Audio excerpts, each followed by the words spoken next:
그리고 경매 용어에 대해서도 알고 가셨으면 좋겠는데, 경매 용어를 알고 나면 권리 분석이라는 걸 해야 돼요. 이 경매 사건이 나에게 피해를 끼칠 것인가 안 끼칠 것인가, 위험한 물건인가 아닌가, 이런 거를 분별할 수가 있어야 되죠. 그거에 대해서 저는 여러분들께 말씀을 드릴 거예요. 경매 사건 하나 열어봤는데요. 여기 보시면 2020 타경 7땡땡9 이렇게 나와 있죠. 전체를 사건 번호라고 하는데요. 앞에 있는 건 연도고요. 타경은 경매 사건을 얘기하는 거죠. 그리고 뒤에 있는 고유의 경매 사건 번호라고 볼 수가 있는 거죠. 뒤에 보시면 가로가 쳐져 있는 번호가 있는데, 예를 들어 소유자가 하나인데 여러 개의 물건이 나왔다. 그러면 여기다가 물건 번호를 붙여갑니다.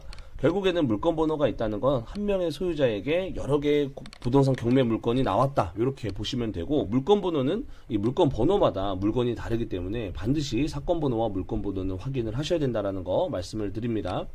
그리고 감정가는 감정평가사가 평가한 감정가라고 볼 수가 있고, 이 매각일은 해당 법원으로 가서 경매가 진행되는 날짜이기 때문에 이 매각일이 우리가 실제로 법원에 가야 하는 날, 이렇게 보시면 되겠죠. 그리고 신건 한 번 유찰이 되면 유찰 1회, 두 번 유찰, 뭐 이런 식으로 되는데, 지역마다 다르지만 20%나 30%씩 저감됩니다. 그리고 낙찰가는 우리가 당일날 최고 금액으로 낙찰받은 낙찰가라고 볼 수가 있는데, 보통 우리가 입찰에 참여를 하면요, 이렇게 보증금을 준비를 해가야 돼요.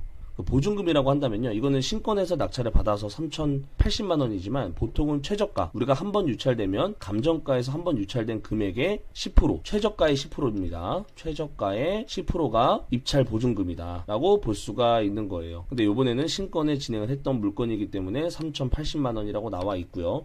이 보증금은 입찰 당일날 준비를 해서 가야 되는 그런 돈이라고 볼 수가 있고, 이런 돈을 준비를 해야지 입찰에 참여를 할 수가 있습니다. 자, 그리고 우리가 보통 제일 많이 쓰는 용어 중에 임장, 이거는 현장 조사라고 볼 수가 있고, 명도, 집 안에 있는 사람을 내보내는 행위를 명도라고 하죠. 자, 명도 확인서, 우리는 집 안에 있는 전세입자 또는 월세 세입자가 보증금을 받기 위해서 저에게 받아가야 되는 서류라고 볼 수가 있어요. 그러면 우리는 반대로, 그러면 당신이 집을 제대로 비워주면, 집이 비워진 걸 확인을 한 이후에 내가 명도 확인서를 주겠다라고 한다면, 이분은 저한테 명도 확인서를 받아서 법원에 제출을 하면 낙찰 대금에서 본인의 보증금을 찾아갈 수 있는 분은 찾아가겠죠. 그리고 명도 확인서는 대단한 게 있지 않습니다. 명도 확인서라는 서류와 낙찰자의 인감증명서를 전달 드리면 명도 확인서가 되는데, 결국에는 명도 확인서라는 건 집 안이 명확하게 비워진 게 확인이 됐을 때 줘야 되는, 명도 협상을 할 때 굉장히 중요한 강력한 무기라고 볼 수가 있다라는 거예요. 그리고 매각물건 명세서는 법원에서 경매에 나온 물건에 대한 현황과 권리관계를 정리해 놓은 문서인데요. 이게 엄청난 공신력을 가지고 있기 때문에 실제적으로 매각물건 명세서로 앞으로 권리 분석을 하는 방법을 여러분들과 같이 훈련을 할 거예요. 그리고 유찰보증금은 아까도 말했지만 최저가의 10%를 준비를 해가는 겁니다.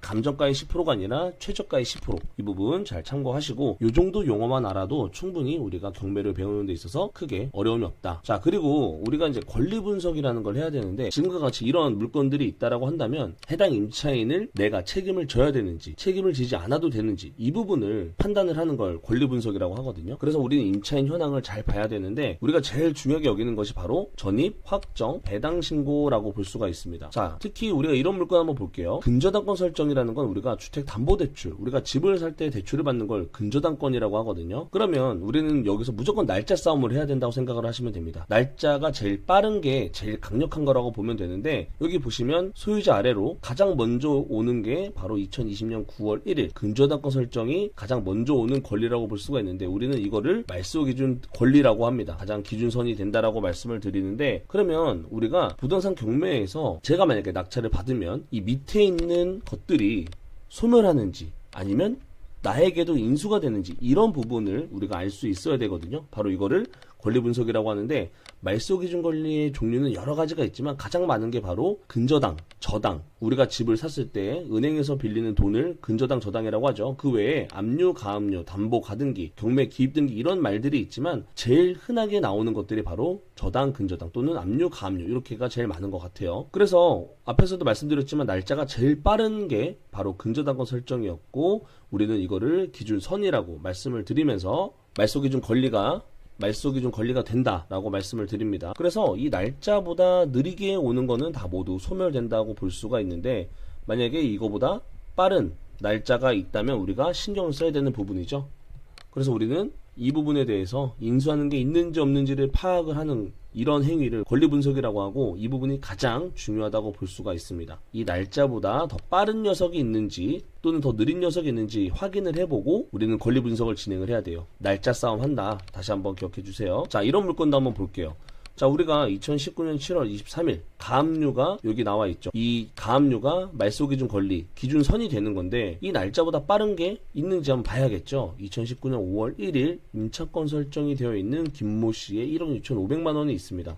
그럼 일단 우리가 기본적으로 이분의 보증금 1억 6,500만 원을 우리가 책임을 져야 되는 물건이기 때문에, 사실상 초보라면 이런 물건은 패스를 하면 되죠. 신경 쓸 필요가 없죠. 이런 거는 이거 1억 6,500 나한테 넘어오겠네, 복잡하게 생각할 필요 없이 이런 거는 피해가면 되는 거죠. 이런 거를 우리가 구분을 하기 위해서 권리 분석을 하는 거예요. 근데 나중에 가면 이런 것도 인수라고 되어 있고 날짜가 굉장히 빠르게 신고가 되어 있는 김모 씨가 있지만, 이런 분도 결국에는 위험이 있는 것처럼 보이지만 위험이 없는 상황이 되는 경우도 있거든요. 이런 부분을 우리가 계속 훈련을 할 거예요. 자, 이 물건에 대해서 다시 한번 살펴보면요, 결국에 2019년 7월 23일과 앞에 있는 이 임차인의 전입신고 날짜를 비교를 해야 되는데, 결국에는 2016년 6월 13일에 온 임차인이 더 날짜가 빠르죠. 가압류의 날짜가 더 느리기 때문에 이 사람이 더 센 겁니다. 먼저 오는 사람이 장땡이다, 이렇게 생각을 하시면 되죠. 그래서 이분이 날짜가 더 빠른데, 나중에 또 말씀을 드리겠지만 전입 확정 배당 신고가 가장 중요한데, 현재는 배당 신고해본 빈칸이죠. 전입 확정 배당 신고는 빈칸이긴 하지만 이 세 가지가 모두가 신고가 됐다면 얘기가 달라지지만, 현재 같은 경우 날짜가 더 빠른 사람이 앞에 있기 때문에